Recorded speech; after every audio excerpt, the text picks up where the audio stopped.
All right, Shabbosai, good morning. Good morning. Let us begin by thanking all of our sponsors for this morning's shir. To thank our annual TALMUD TORAH sponsor, the Tilson Mishpacha of Am Yisroel, for dedicating all the shiurim and drashos this year as a zechus for besuros, tovos for Am Yisroel. Our TALMUD TORAH sponsors for the month of Teves, Toba, the Kelman Family, in memory of Amit Ben David Levy, the brother of Itay Levy, who was killed at Kiddush Hashem in Gaza on the first night of Chanukah.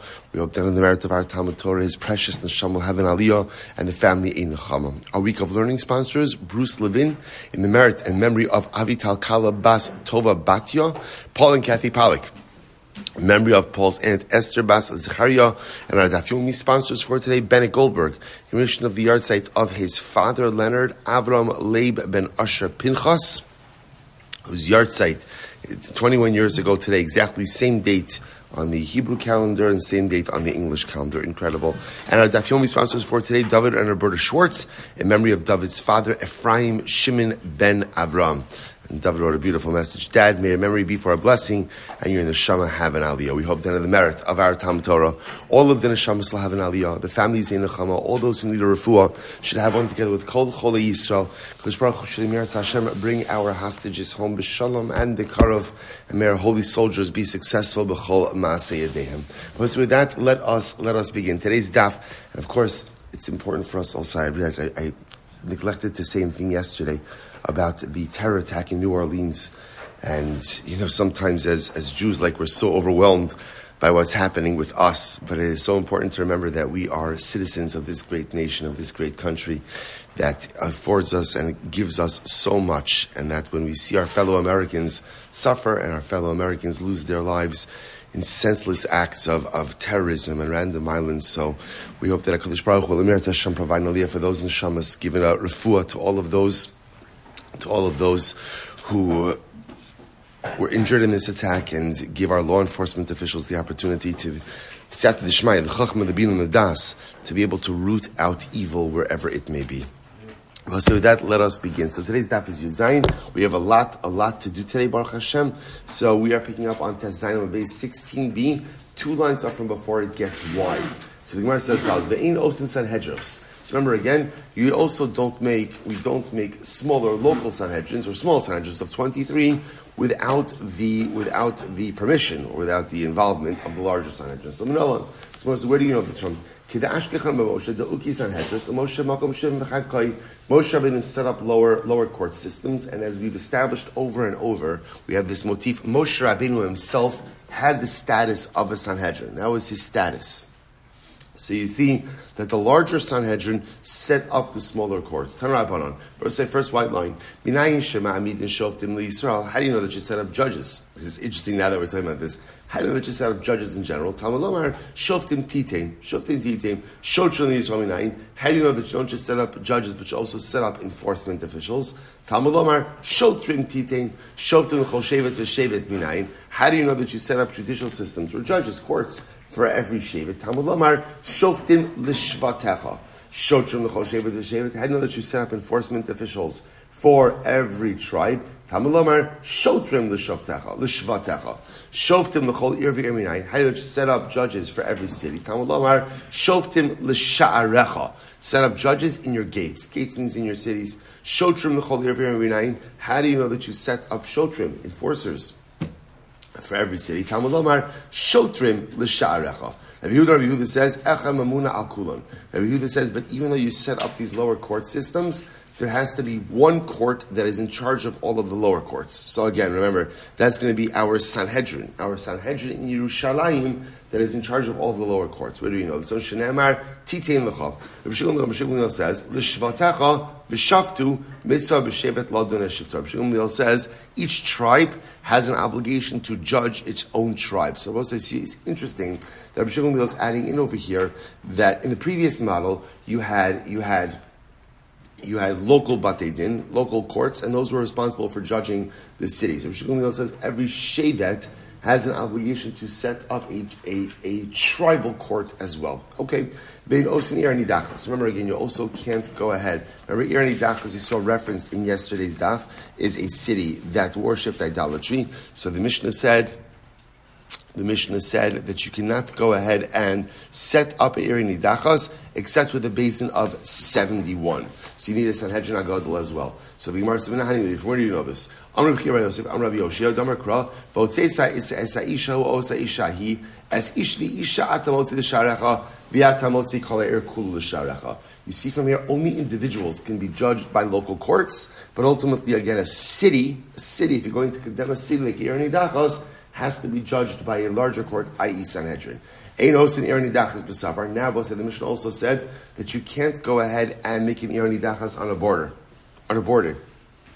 Right? The Gemara says, so my time, what's the reason? So mikir b'cham rachman of min asafar. Because the Torah says, mikir b'cha, the way the Torah phrases the lashon of Eri Nidachas is that it's one of the cities from within your midst. Within your midst means what? Inside of the country, not on the borders. You also can't condemn 3 cities to Eri Nidachas status. Tichsev achos, because the pasuk says 1. That's lashon of the pasuk. Aval osin achos oshtayim, but you can really condemn 1 or 2 cities. Now, where do you get that? Arecha, because we'll say, remember again, the lashon of the pasuk is. One second. The lashon of the pasuk is. Achos mikol are kisishma ba'achos arecha. So the Gemara notes over here, achos means only 1, right? But arecha means a minimum of 2. So how do you reconcile that one? So the answer is it's 1 or 2, but what? Not 3. Not 3. So the Gemara says as follows: Tanabaran achos lo shalosh. So achos tells you can only make 1 city Eri Nidachas. You can't make 3. Now, we'll say obviously it's talking about at one time, simultaneously, right? You could have 1 Eri Nidachas, but you can't have 3.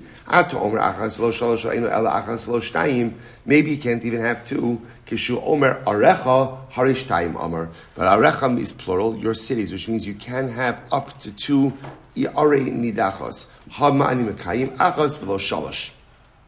Fine. Zimnin Amarav. Suppose this is the halacha. So you could have up to 2 simultaneous cities that have Eri Nidachas status, but never 3. Amarav. Bebeizin echad hu de'ein osin. Habishnayim v'shlosha batei din osin. Furthermore, Rav qualifies this. He says, one Sanhedrin can't declare more than 1 Eri Nidachas. But once there is turnover in the Sanhedrin, you don't need full turnover, but any amount of turnover, then the newly constituted Sanhedrin can declare a new Eri Nidachas. So the Gemara says as follows: and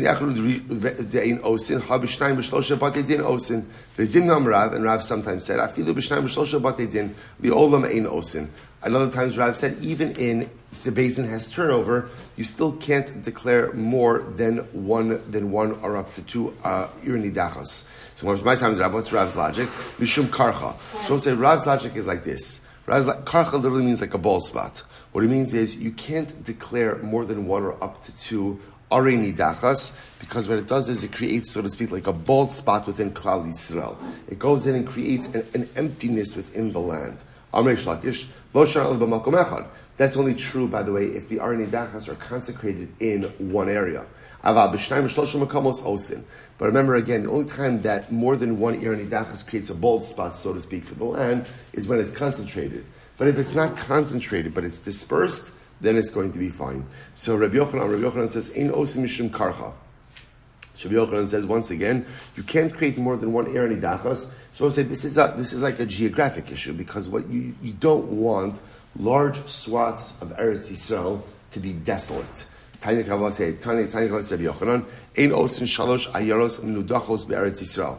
You cannot go ahead and make 3 ayaros menudachos in Eretz Yisrael. Aval osin shtayim kegon achas b'Yehuda v'achas b'Gado. But you can make up to 2. But even those 2 have to be in different geographic areas, like 1 in Yehuda and 1 in Galil. Aval shtayim b'Yehuda u'shtayim b'Galil ein osin. But you can't go ahead and make 2 in Yehuda and 2 in Galil. In other words, even though you can make up to 2 ayaros hanidachos, they must be in separate geographic areas. The Gemara says, "Usmucha l'safar afila achas in osin." But you can never, as the Mishnah said, you can never declare a border city as the Eri Nidachas. My time, what's the reason? Shema yishmu'u nachrim. Maybe our Gentile neighbors will hear about this. V'yachrivu es Eretz Yisrael, and will come to go ahead and destroy Eretz Yisrael. I will say, the overwhelming reality of this Gemara is we have seen what happens when border cities are overrun. Like this was the story of October 7th. We have seen what occurs. This is what the Gemara is talking about over here. Now, again, the Gemara is talking about processes that we create ourselves. Right? But Lamaisa, again, the Gemara says you can never make a border city an Ir Nidachas, because the moment you create, so to speak, that geographic bald spot on the border, that will be exploited. The Gemara says, but why don't you just dash in the pasuk? The pasuk says, Ir Nidachas is made b'kirbacha, in your midst. In your midst means inside of the land, not on the border. To which the Gemara says, Rabbi Shimon, who the Darsh time of the Kra. This reflects the view of Rabbi Shimon. Rabbi Shimon Darsh's time of the Kra. Also, we've seen this many times throughout Shas. Rabbi Shimon is the opinion that holds that you're allowed to go ahead and darshan the reasoning behind mitzvahs. So since Rabbi Shimon says it's like this, yes, the pasuk says Mikir B'cha. Ir Nidachas has to be more in the center of the land, or I should say, not on the border. But you can't go ahead and declare Ir Nidachas on the border. Why not? Why not? Because if you make a border city Ir Nidachas, you open up the rest of Eretz Yisrael to exploitation by our enemies. Overwhelming. So the Gemara goes weiter. Sanhedrin Gedolah Haisa, my time to Rabbanon. So it says, remember again, the Mishnah says, this was an interesting machlokes. So the Mishnah said that the Sanhedrin Agadol, the High Court was 71. And Rabbi Huda said it was 70. It's fundamental machlokes. 71 versus 70. So let's analyze this. So the Gemara says, my time to Rabbanon. So what's the Rabbanon's logic for saying that it was 71? Da'amri Moshe al Gabehen. Because they said, remember again, HaKadosh Baruch Hu says to Moshe Rabbeinu, Amakra, Hisyatzvu imach, Hisyatzvu sham imach, top right. So Hisyatzvu sham imach, let them gather along with you. Top of Zayin 17a, imach va'at ba'adayu, and you are also included with them. So in other words, remember, Hashem tells Moshe, just to give you context, this is by the episode of the Slav, right? Remember again, Klal Yisrael wants meat. And Moshe Rabbeinu essentially loses it a little bit. And he says, I can't do this myself. I cannot do this anymore on my own, right? I'm not like a mother, right? I'm not like a mother with a child. And HaKadosh Baruch Hu says, don't worry, Isvuli Shivim Zikinim. Go ahead and assemble 70 people. So HaKadosh Baruch Hu tells Moshe to get a group of 70, and now the Rabbanan said, okay, so there's 70 plus Moshe. So that gives you 71. That gives you 71. Rabbi Huda, so the Gemara says Rabbi Huda, top of Yudzayin. Rabbi Huda, imach mishum shchina.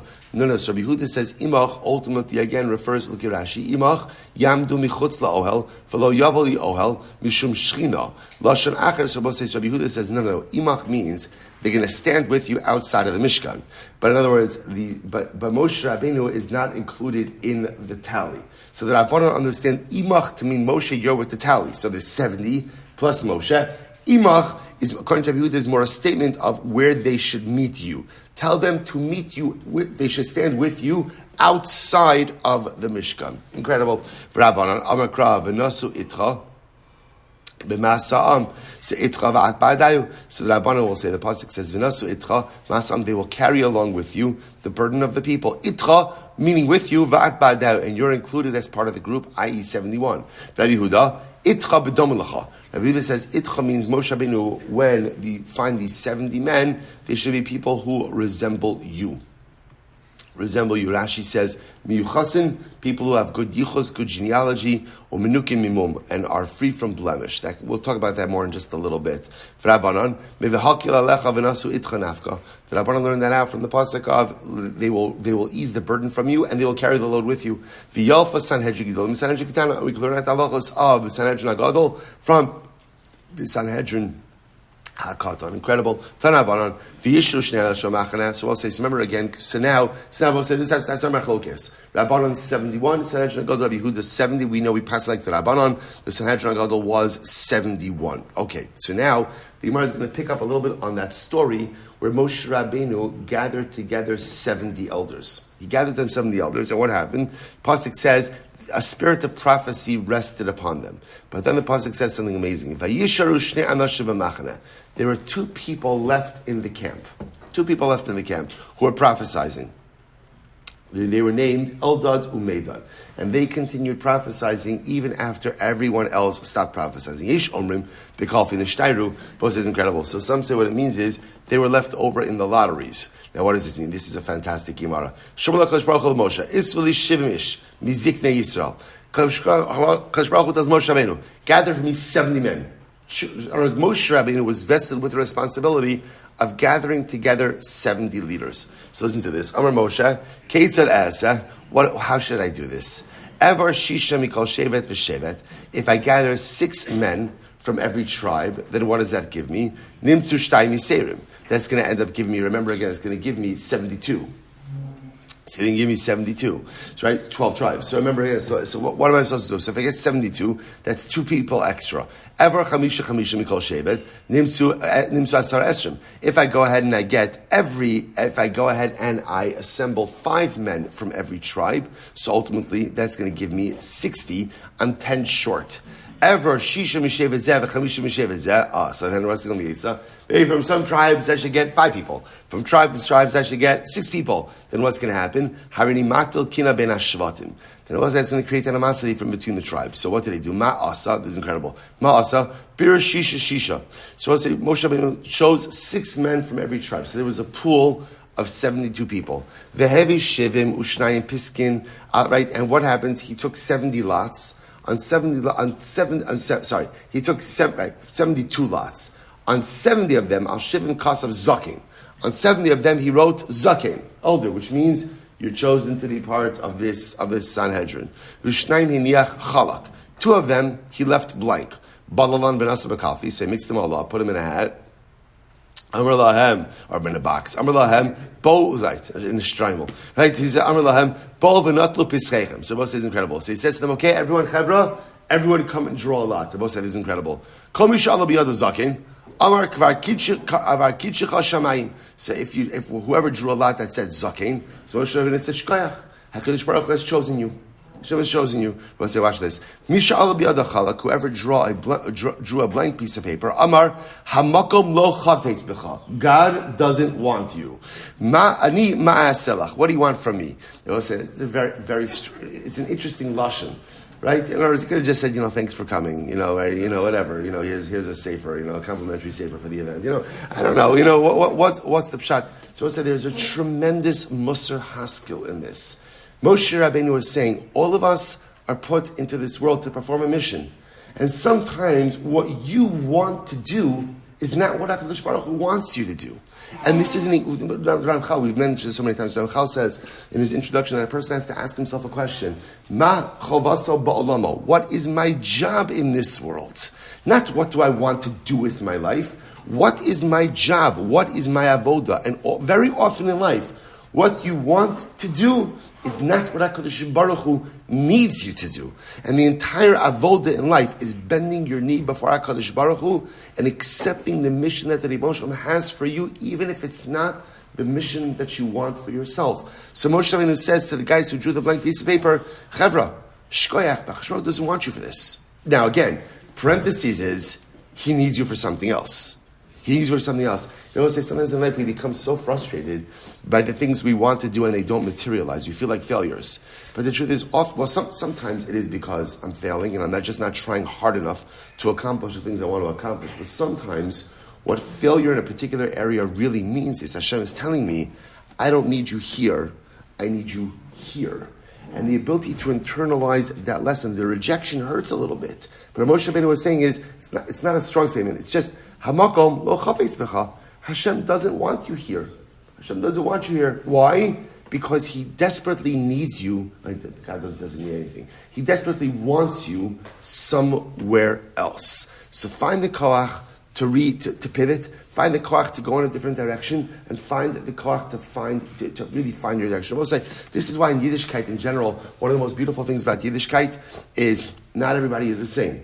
Right? Men have one set of responsibilities. Women have a different set of responsibilities. Kohanim have one set of responsibilities. Leviim, Yisraelim, there's different things. Why? Because the Ribono Shel Olam doesn't need us and doesn't want us, and it's not productive for all of us to do the same things. He needs us focusing on different missions, different roles, and different responsibilities. Right? We spend so much time trying to be like everyone else and do like the other, instead of focusing on what our unique, singular mission is. Hamakom lo chafetz b'cha. Hashem doesn't want you for this, but He desperately wants you for something else. So now go figure out what it is that you're supposed to do to contribute to your people. Incredible. So legal goals. So also we find the same dynamic by the Bechorim. Remember again, originally, service in the Mishkan was supposed to be done by the Bechor, by the firstborns. They lost that right after the sin of the golden calf, and their sanctity, firstborn sanctity, was transferred onto the Levim. So remember again, the way it worked was, every Bechor was exchanged for a Levi. Right, was exchanged for a Levi. The issue was, there were 273 extra Bechorim over the number of Leviim. So what did those guys have to do? What did those firstborns have to do? They had to contribute 5 shkalim to the base to the Mishkan to redeem themselves. Now, here, what was the Shaila? Who gets redeemed on a Levi versus who has to pay 5 shkalim? So the Gemara says as follows: Samar Moshe, Ketzar Esalanli. So what should I do for these extra 273? Im Omer lo teinli pidyonecha. If I say to a Bechar, hey Bechar, give me 5 shekel and you're redeemed. Yomar li kvar padan Ani Ben Levi. He'll say, I'm one of the guys who's redeemed on the Leviim. So what did Moshe Rabbeinu do? Listen to this. Hevi esrim ushnayim alafim piskin. He brought 22,000 pieces of paper, right? Lots. V'kasav aleim Ben Levi, and he wrote on it Ben Levi, v'ashlosha v'shivim umasayim, and on 273, kasav aleim chamisha shkalim. He wrote on them 5 shkalim. But what happened? Balalan v'naslam b'kalfi. He mixed up all the lots, put it in a box. Amrlan tlup ischechem, and he said, go draw a lot. Mishal b'yado Ben Levi. Amrlo kvar padu ucha Ben Levi. So whoever drew a Ben Levi lot, okay, that means that you were exchanged, so to speak, for a Levi. Misha Allah biyado chamisha shkalim, amrlo tein pidyonecha v'tzei. Moshe Rabbeinu say, pay your 5 shkalim and be redeemed. Incredible. So also I say, Rabbi Shimon says, we're supposed to remember again, let's go back to Eldad Umeidad. So remember again, Moshe Rabbeinu gathers this group of 70 people, and the spirit of prophecy rests upon them. They all stop prophesying, but 2 men, keep prophesying. So the Gemara Rabbi Shimon says, "B'machlan nishtayru." Eldad Umeidad remained in the camp prophesying. So when Chashma says to Moshe Rabbeinu, gather to me 70 people, Amru Eldad Umeidad, 8 Anru Yin Osikdula. So it was beautiful. Eldad Umeidad said to Moshe, we are not fit. We are not fit for this honor. So Chashma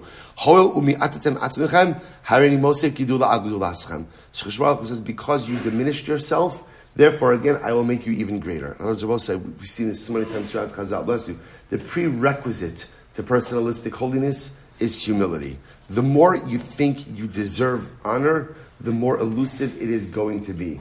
But the more you believe that ultimately, again, you're a pasha to Yid, the more kavod will run after you. It's incredible. So the Gemara says, what happens? Sha'neviim kula nisavu pasku, ve'im nisavu v'lo pasku. Because all the other prophets, in other words, all these 70 men became Nevi'im, episodic Nevi'im, but their prophecy stopped. Eldad Umeidad, they kept prophesying.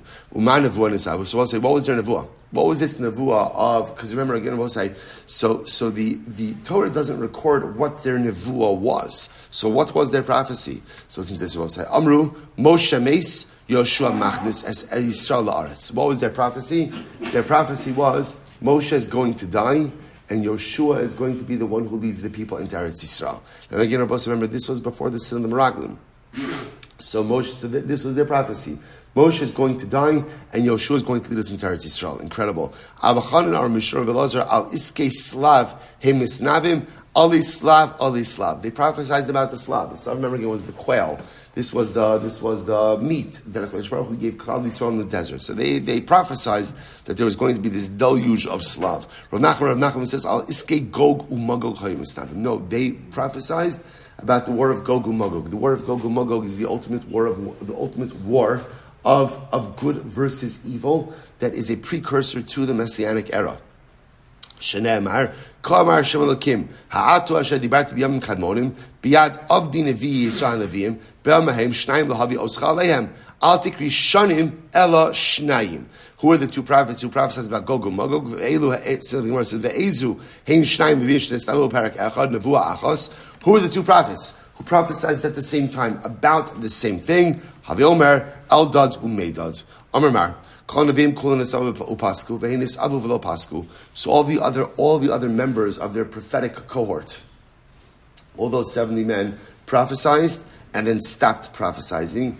Eldad Umeidad prophesied and then continued to prophesy afterwards. So the Gemara says, Minavan de Pasku.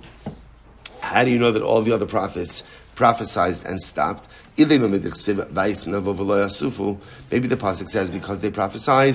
Now, interestingly enough, the Gemara is dashing over here. Here, the entire pasuk is. My eyesight is not as good as it used to be. The rest of the pasuk is. Vayir Hashem ba'ana, vaydaber vayatzam meruach hashalov, vaytan Hashem im ish zekinim, vayhi kinoach alei maruach, vayisnabu v'lo yasafu.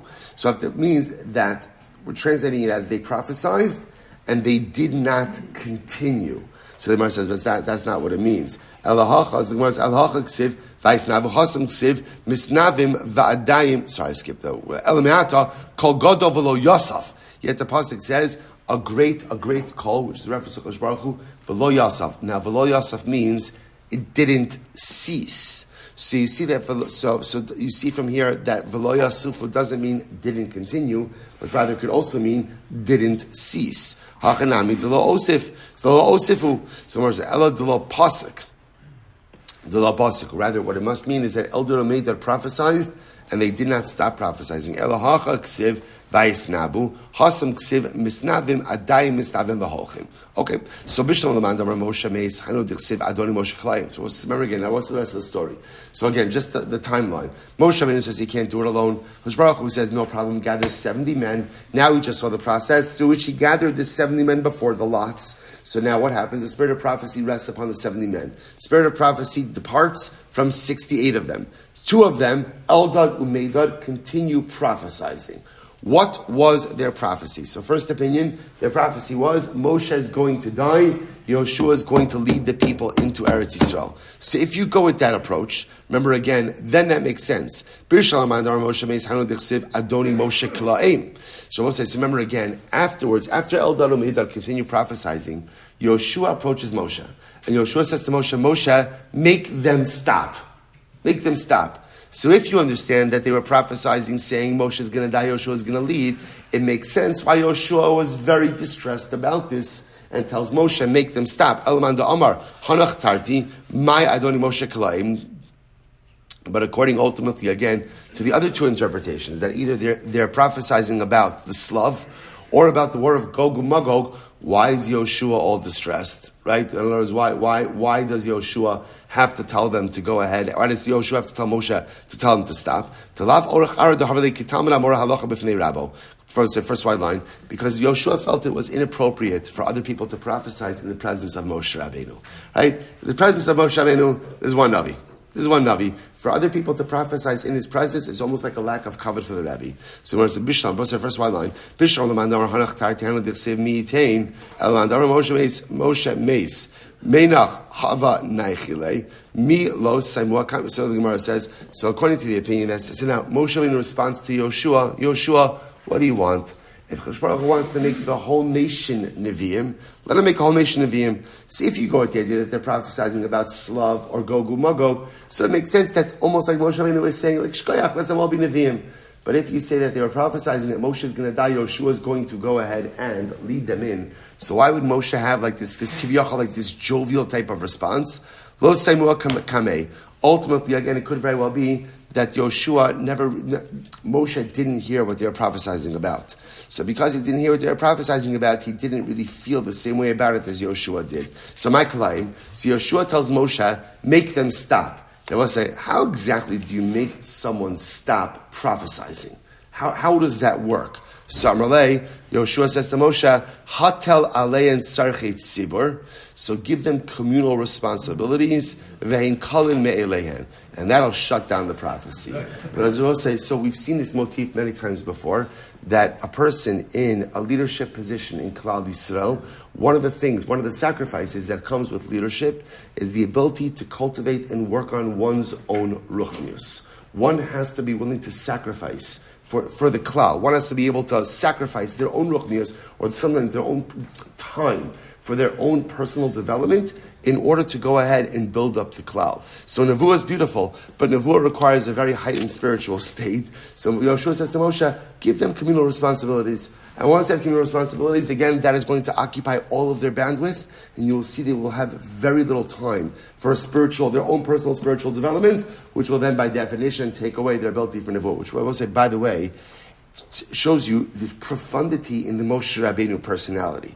Moshe Rabbeinu was the exception to this rule, right? Moshe Rabbeinu was the one individual who, on one hand, shouldered the entirety of Klal Yisrael on his shoulders, yet again, from a personal level, his personal growth never stopped. He was the Navi, but, there's a big but. What's the but in this? What's the but? The but in this, I will say, is Moshe Rabbeinu sacrificed his family.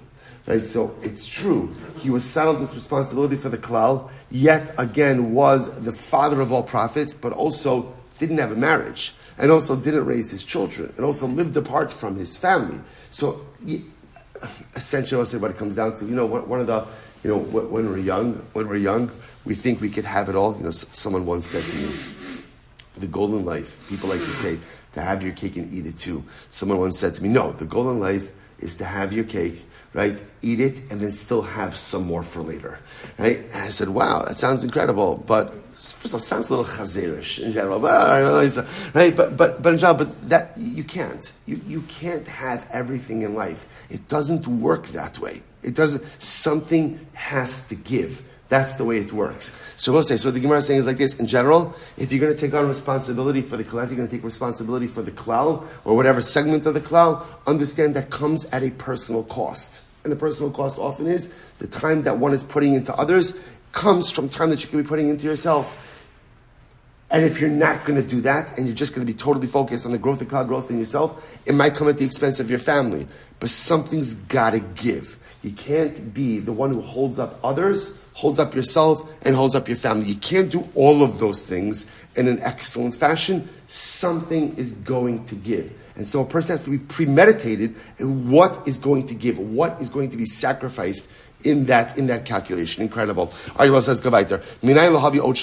So remember again, the Mishnah said that when you condemn someone to a death penalty, that always has to be done through a majority of two.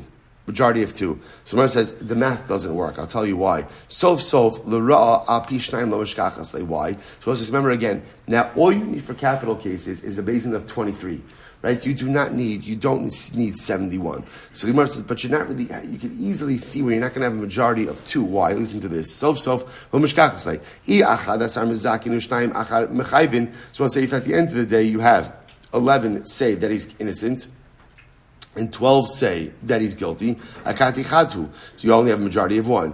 Say if you have 10 that ultimately say innocent, 13 that say that he's guilty, then it's a majority of 3. And you're right. Really, when you have a majority of 2 is when you end up adding on judges. Now, when does one add on judges? We've actually saw this reference in the beginning of Masechta.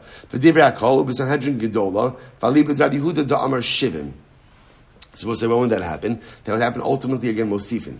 Now, remember, if one of the judges says, I don't have an opinion, what do?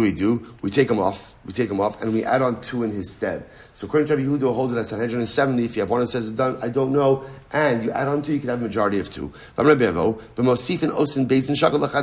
So, but interestingly enough, I will say, with Mosifin, when you add on judges, you can end up making an equal number based in. So there's a Pshita. What would you have thought? When a judge says, I don't know, maybe we treat him like he's still present. And therefore, if he advances some logic, we'll still listen to Kamash Rabbo says incredible. The high to come any odea, kiman delay say dummy. They'll say it's not true. If someone says, I don't know, it's as if they're not on the basin, as if they don't exist. The Amar Taima lo shaminale. And even if he advances some type of reasoning, we don't listen. I will say this is fascinating. So if you have a judge on a Beis Din who says, I don't know, what do? We remove him. What does it mean we remove him? You are not there. You're not there. And even if he says something, we're like, did someone say something? No, you don't have to say that. But anyway, let me say again, even if he says something, we don't listen. His opinions don't matter. We'll say. And therefore, we add on 2 in that judge's test. So when you do the math, you can end up having a majority of 2 in that type of situation. We'll say it's also profoundly incredible. In life, you have to have opinions about things. You have to have shitos on things. If you don't, there's some people just like to be parif. So they like to just I want to be friends with everyone. I want to be good with everyone. I don't want to rock the boat. So I'm not going to have an opinion. If you don't have an opinion, you don't exist. If you don't have shitos, you don't exist. If you don't stand for something, you don't exist. Now, it doesn't mean you have to be caustic about your opinions, right? Or it doesn't mean you have to go ahead and be turbulent about that, right? That you don't have to do, right? But lamaisa, you have to be able to stand for something. And if you don't, kiman delese, it's as if you're just taking up space. You mean nothing. Which, again, a little bit strong wording, but you understand. You have to stand for something in life. You have to have opinions for things like, you have to pick sides in life. Again, you don't have to be abrasive. You don't have to be caustic. You don't have to be a bal machlokes. But in life, you have to know what you stand for. You have to know what your shitos are. You have to know what your positions in life are. Incredible. So the Gemara goes weiter. So the Gemara says, good. Amrav Kana. It's incredible. Sanhedrin shira kun l'chova p'turin. If you have a Sanhedrin that ruled unanimously to convict someone, so listen to this. The defendant is pater. Isn't that crazy? If you have unanimous guilty verdict from a Beis Din, the defendant is pater, is innocent. My time, what's the reason? Kevin the Gemiri halaras din lemi avalei zechusa v'hani sulo chazilei. I will say because why? Listen, we're going to get to this Gemara. When a Beis Din convicts someone of a capital crime, the halacha is they have to sleep on it. Right? Fascinating. Right? So Beis Din says, Reuven is chayiv for killing Shimon. We're going to convict him we're going to sentence him to a death penalty. They have to sleep on it and then revisit it tomorrow. Why? For the possibility that maybe they'll be able to go ahead and see things in a little bit of a different perspective. Here's the problem. If everyone is saying the same thing, then there's no possibility of reconsideration. So you're both saying, if the Sanhedrin is unanimous, then it effectively becomes an echo chamber. When you live life in an echo chamber, you are unable to see other points of view. So therefore, again, if the entire Beis Din is resolute that this guy is guilty, he's innocent. In other words, not he's innocent, he's pater. We can't put him to death because then there's no possibility of Beis Din being able to see things from a different perspective. If they can't see things from a different perspective, then there's a fundamental hole in the legal process, and therefore we have no choice but to exonerate. Because again, if everybody's saying guilty, even if they sleep on it, no one's going to see any other perspective. And therefore, Allah is innocent. I will say, again, these Gemaras are overwhelming. These Gemaras are overwhelming. In life, you have to surround yourself by people who have other opinions. Isn't it incredible? We just said before that you got to have an opinion. You got to have shitos. But it is so important in life to not have to surround yourself, but at least to have access and to interact with people who have other opinions, right? Because, again, people love to live in an echo chamber. It's wonderful. It's very validating. Everyone around me says the same thing. Everyone around me looks the same way, does the same thing. Oh, it's fantastic. So, of course, they must be right. Look, everyone around me. No, that's because you've surrounded yourself with clones, right? Ideological clones. But you have to have access to people who think differently and understand differently. You may vehemently disagree, but otherwise, how do you ever broaden your horizons to the fact that there may be other opinions and other approaches in life? Otherwise, you're stuck in where you are, you're stuck who you are, and there is no possibility for personalistic expansion. Incredible. This is incredible. Let's say the members of the Sanhedrin have to be people. Balei Koma literally means tall. What it means is people of stature. Balei Chachma, wise people. Balei Mara, good-looking people. Balei Zikna, right? Established people. It doesn't have to be old, but again, wise people. Older people. Ubalei Kshafim, people who know sorcery. And I was saying, there's a lot of stuff being thrown. This is quite like a job description over here, right? You need to be good looking and no sorcery, right? In other words, we'll say, so just to understand something. What's the pshat with good looking and tall? Let's say, just understand. And this is so validating. You know, people like to say that they're not judgmental. It's such a lie. We're all judgmental. We're all judgmental. And how do we judge people? The first judgment takes place or is based on external appearance. I judge someone based on how they're dressed. I judge someone based on how they're groomed, how they physically present. So when you walk into the Sanhedrin, or you meet a member of the Sanhedrin, what does Hakadosh Baruch Hu want? Hakadosh Baruch Hu wants you to have complete faith in the system. What is the best way to create initial faith in the system? The best way is to go ahead and seize the judge and say, oh, that looks like a member of the Sanhedrin. Tall, right, and assuming, and handsome, and someone who looks wise, and all these different things. We'll say, by the way, it's the same thing with the Kohanim, right? The Sefer HaChinuch says, if a Kohen has a Kohen has a physical deformity, a physical blemish, he's not allowed to serve in the Beis HaMikdash. I don't know. It sounds strange. Maybe it's 2025 eyes looking at that. But it sounds strange. It sounds like a shtickle discriminatory. Right? What does that mean? A person is born a certain way, they can't serve. So the Sefer HaChinuch says, it's very simple. A Yid comes to the Beis HaMikdash, he needs to be awed. And he needs to look at a coin and he needs to say, wow. And when a person has a physical blemish or some issue physically, people's attention are drawn to that. You could pretend like you're not looking. You could pretend like it doesn't go ahead and catch your attention, but it does. And that's what my attention is drawn to. And says a Sefer HaChinuch, it's a distraction. And you can't afford to be distracted when you come to the Beis HaMikdash. It's incredible. So therefore the members, the Kohanim, have to look a certain way. Have to present a certain way. Members of the Sanhedrin have to present a certain way. Why do they have to know sorcery? So Rashi points out over here, because if someone is sentenced for using sorcery, and he threatens to go ahead and cast some type of spell upon the judges have to know how to counter it. I will say, there is some element of real kishuf that exists in this world, or at least did exist in this world. Some element of, I don't know what you call it, sorcery, witchcraft, black magic, something. There was something to it, so the members of the Sanhedrin have to know how to counter it. Furthermore, v'yodim ba'ayin lashon, shlotei Sanhedrin shomos m'ptiar b'torgman. Also, members of the Sanhedrin have to know 70 languages. Can you imagine that? You have to be proficient in 70 languages so that you never have to rely on an interpreter when hearing a court case. It's incredible.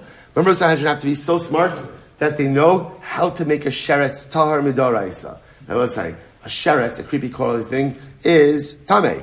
But you have to be so smart that you could construct an argument that knows how to make a sheretz tahar min haTorah. That's like your entrance exam. That's your faher. You have to know, how would you make a sheretz tahar midaraisa?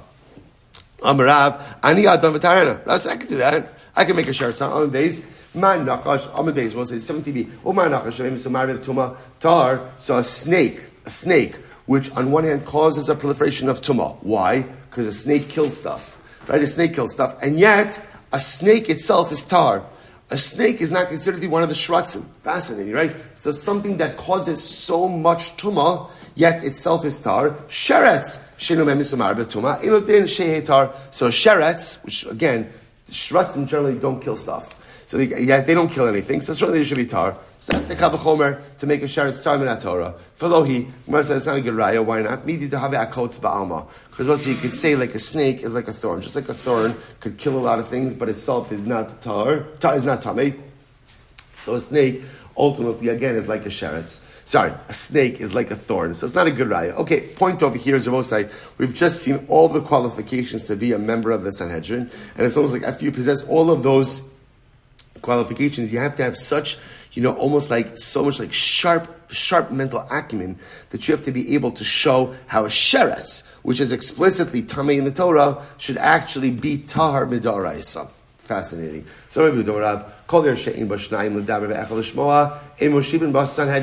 any city that does not have at least two people who speak 70 languages and one person who could understand 70 languages, you do not set up a Sanhedrin Katan, right, which is a 23-member Sanhedrin in such a city like that. So this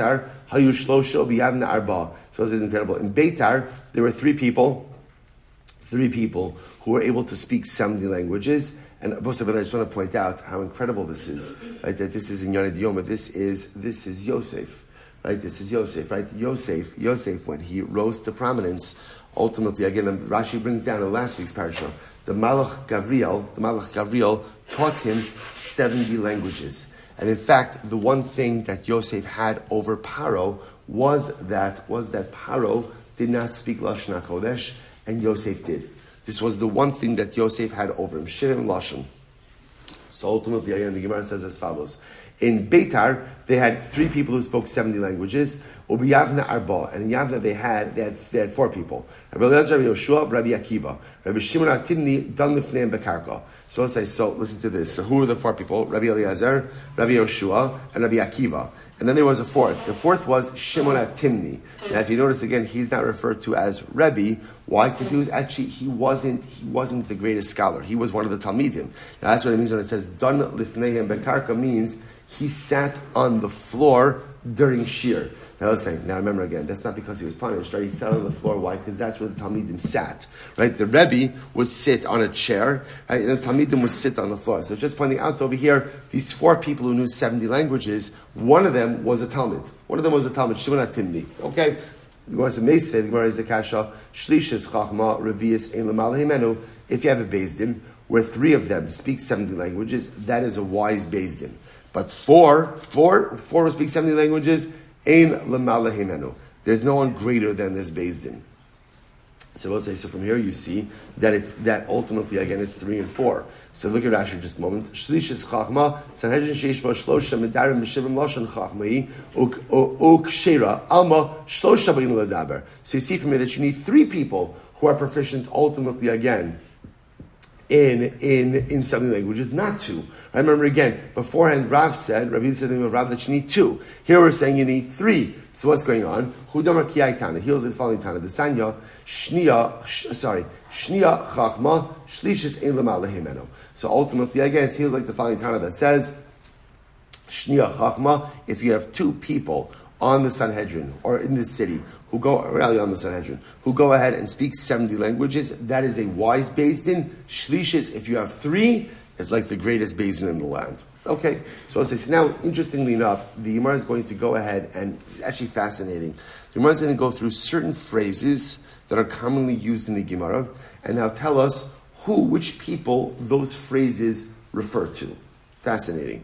So, L'meidin L'fnei Chachamim, whenever you see a phrase that there were Rabbanim who were learning from the Chachamim, who does that refer to? That's Levi me Rebbe. That refers to Levi learning from Rebbe. Danin Lifnei, right? Danin Lifnei Chachamim, right? They were adjudicating a case or hashing out a case in front of the Chachamim. So who is that? Shimon ben Azai, Shimon ben Zoma, Chanan har Mitzri, the Chananya ben Chachinoi.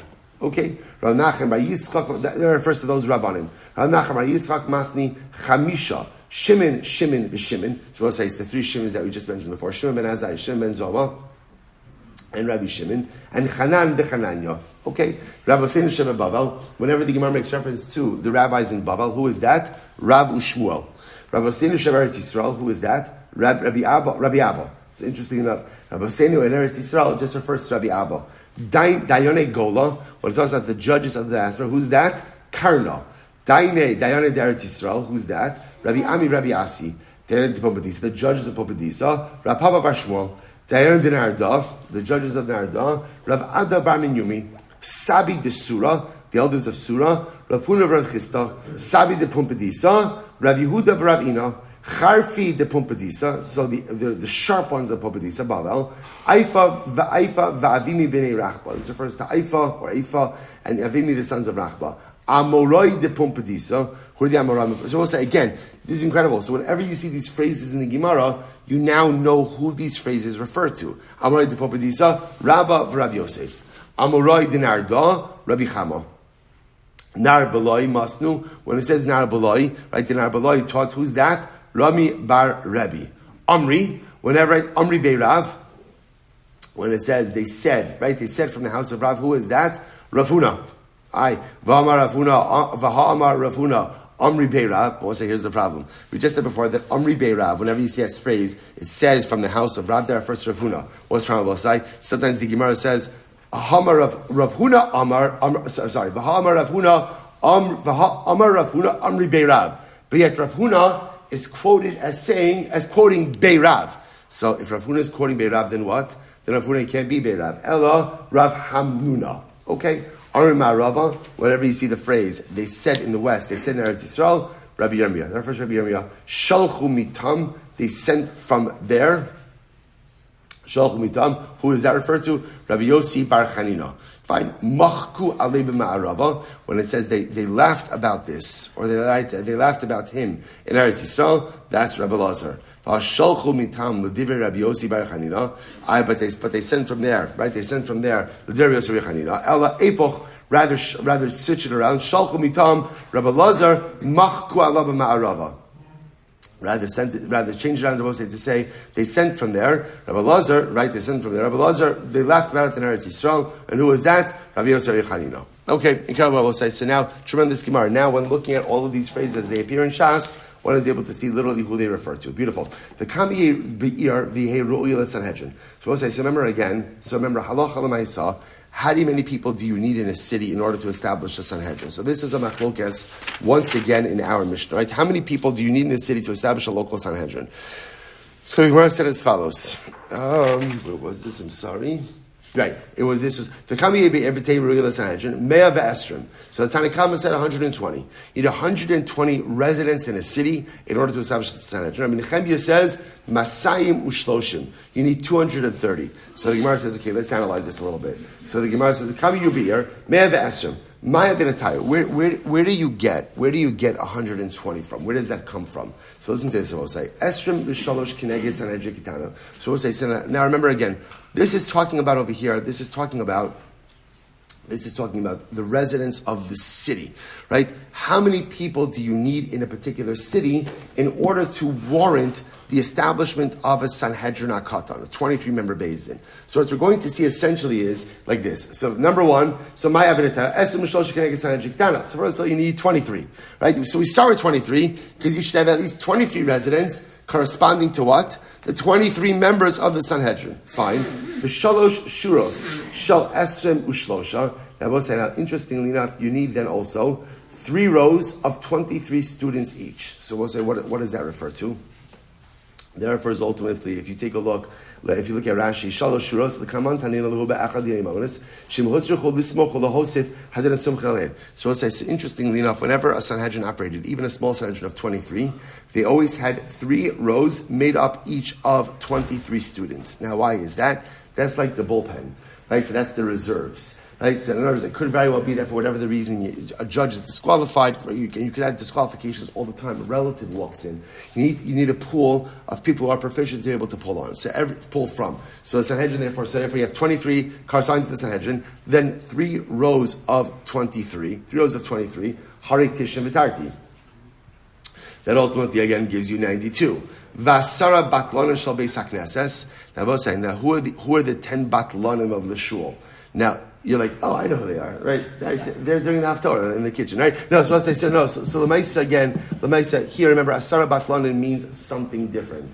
Asara batlanim means that there were 10 people who were paid to always make sure that they were available to make a minyan in the shul. That was their job, right? They were hired by the community, paid by the community to not take on another profession in order to ensure that there was always a minyan available. So you have 10 batlanim in the shul, that puts you up to 102. Shnei Sofrim. So what says? Remember again, you had 2 scribes. Yeah, every city had to have 2 scribes. Rashi says, Lichtov divrei hamaskir, or hamazakin, v'divrei hamachayvin. So these scribes, remember, these were court scribes. Court stenographers. These were people who were trusted to write up whatever the court was doing. Ushnei chazanin, right? 2 attend. It was a chazan in this context. Doesn't mean like chazak we think about it, but rather it means like 2 shamashim, like 2 gaboim who were there to run things. Shnei bali dinin, 2 litigants. Ushnei edim, 2 witnesses. Ushnei zomin, and 2 witnesses who could come and testify falsely. Now again, you'll see what it means in just a moment. Ushnei zomin, right? And 2 witnesses, so 2 witnesses who can make the first witness is zomin, and 2 witnesses who make the second set of witnesses zomin.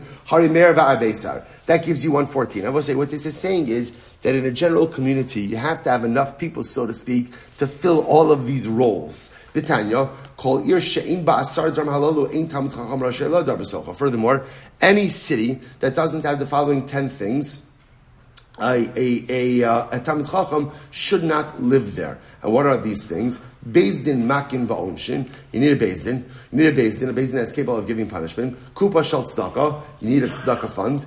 Nigvis b'shtayim. And I'm supposed to say any self-respecting tzedakah fund is administered by two people, right? You don't want it by one person because, remember again, if it's one person, a person could be accused of misappropriation. You need a minimum of two people, right? Furthermore, again, umislakachas b'shlosha, and it's given out by three people. Beis hakneses, you need a shul. Beis hamerchas, you need a bathhouse. Beis hakisa, you need an outhouse. Rofe, you need a doctor. Uman, you need a bloodletter. Lavlar, you need a tanner. V'tabach, you also need a butcher. Umalame tinokos, and ultimately, again, you need a rebbe. You need a rebbe. Rabbi Kiva Omer, af mine peira, you also need fruit. You need access to fruit. Shemiptei shemine peira, me'ir nesayinayim, because fruit provides good eyesight. So we'll say, by the way, so when you put all those communal positions together, right, and you add up all the people, so what do you come up with? 120. That's also because in the list of people, service providers that you need in any town, you could have one person do multiple jobs. So ultimately, again, that gives you your full 120. 120 essentially represents